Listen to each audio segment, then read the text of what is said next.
ಕೊಡಗಿನ ಬಡಗಿ ಹರ್ಷಿಕಾ ಪೂರ್ಣಚ್ಚ ಅವರು ಕಳೆದ ವರ್ಷ ಬಿಗ್ ಬಾಸ್ ಖ್ಯಾತಿಯ ಭುವನ್ ಪೊನ್ನಣ್ಣ ಅವರ ಜೊತೆಗೆ ದಾಂಪತ್ಯ ಬದುಕಿಗೆ ಕಾಲಿಟ್ಟಿದ್ರು. ಇದೀಗ ಮದುವೆಯಾಗಿ ವರ್ಷ ತುಂಬುವುದರೊಳಗೆ ಒಂದು ಸಿಹಿ ಸುದ್ದಿಯನ್ನ ಈ ದಂಪತಿ ಹಂಚಿಕೊಂಡಿದ್ದಾರೆ.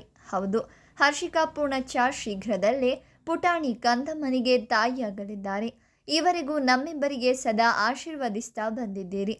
ಇನ್ನು ಮುಂದೆ ನಿಮ್ಮ ಪ್ರೀತಿ ಆಶೀರ್ವಾದ ನಮ್ಮ ಈ ಇನ್ನೊಂದು ಪುಟ್ಟ ಜೀವದ ಮೇಲೂ ಇರಲಿ. ಅಕ್ಟೋಬರ್ಗೆ ಕಾತುರದಿಂದ ಕಾಯ್ತಾ ಇದ್ದೀವಿ ಅಂತ ತಮ್ಮ ಸಾಮಾಜಿಕ ಜಾಲತಾಣಗಳಲ್ಲಿ ಹರ್ಷಿಕಾ ಮತ್ತು ಭುವನ್ ಪ್ರತಿಕ್ರಿಯೆ ನೀಡಿದ್ದಾರೆ. ಕೊಡವ ಸಂಪ್ರದಾಯದಂತೆ ಮದುವೆ ಆಗಿದ್ದ ಹರ್ಷಿಕಾ ಮತ್ತು ಭುವನ್ ದಂಪತಿ ಇದೀಗ ತಮ್ಮ ಕುಟುಂಬಕ್ಕೆ ಹೊಸ ಮೆಂಬರ್ ಎಂಟ್ರಿ ಆಗ್ತಾ ಇರುವ ವಿಷಯವನ್ನ ಕೂಡ ಕೊಡವ ಶೈಲಿಯಲ್ಲಿಯೇ ಹೇಳಿಕೊಂಡಿದೆ.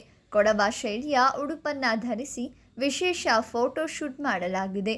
ಕೊಡವ ಶೈಲಿ ಹಾಗೂ ಕೊಡವ ಸಂಪ್ರದಾಯವನ್ನು ಬಿಟ್ಟುಕೊಡಬಾರದು ಎಂಬ ಕಾರಣಕ್ಕೆ ಅದೇ ಶೈಲಿಯಲ್ಲಿ ಫೋಟೋ ಶೂಟ್ ಮಾಡಿಸಿ ಈ ಖುಷಿಯ ವಿಚಾರವನ್ನ ಹಂಚಿಕೊಂಡಿದ್ದಾರೆ ಹರ್ಷಿಕಾ ಪೂರ್ಣಚ್ಚ. ಇದರಲ್ಲಿ ಕೊಡಗಿನ ಐನ್ ಮನೆ ಅಂದ್ರೆ ದೊಡ್ಡ ಮನೆ, ಕೋವಿ, ಹಳೆಯ ಕಾಲದ ಉಪಕರಣಗಳು, ಈಗಿನ ಕೊಡವರ ಜೀವನ ಶೈಲಿ ಎಲ್ಲವನ್ನ ಬಿಂಬಿಸುವ ರೀತಿಯಲ್ಲಿ ಈ ಫೋಟೋ ಶೂಟ್ ಮಾಡಲಾಗಿದೆ.